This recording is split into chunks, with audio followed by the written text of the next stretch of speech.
Four major advantages by putting in littoral plants. Okay, first of all, it provides a benefit of protecting the geofilter tubing or the shoreline from wave action, and you can see that here today where we have the waves coming in, the pretty good wave action, the wind is here, and yet you have no disruption here up near the shoreline. So that's going to defer then any energy as far as wave action is concerned.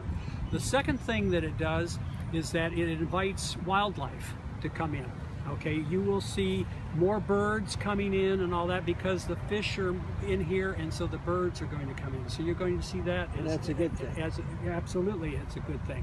The other thing that it does is that most people consider looking at this right here to be more attractive than just having a straight line and having it go up and having the erosion that you have, where you'll have dirt exposure during the dry season, and it'll look nice during the rainy season because the water comes up and it covers everything. But once it goes down, now you've got the exposure then, and a lot of times it'll be dirt and all that you'll have exposure. And the other thing is that it also, let's see, there are four things. Oh, shoot, sorry, let me get. It filters the water.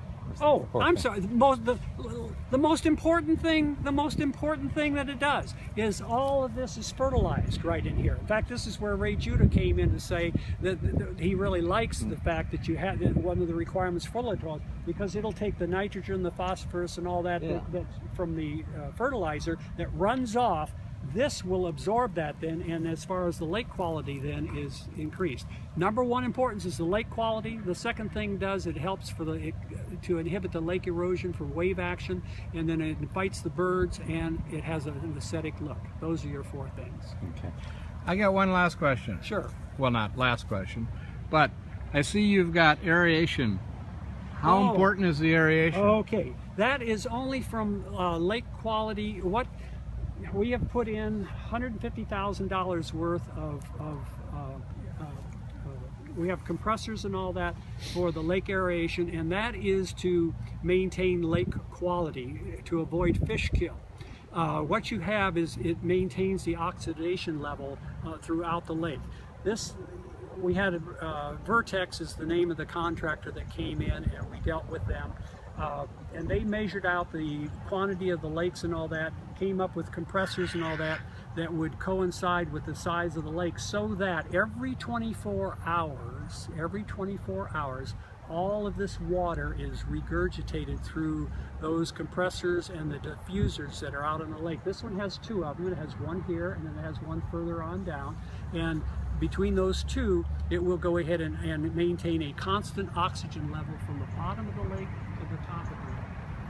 What you have, if you don't have that, you can have, not necessarily that it's going to happen, but you can have where you will lose your oxygen down at the lower levels of the lake, and as a result of that, that's where you come up with your fish kill. And so we elected to go ahead and put the compressor systems in.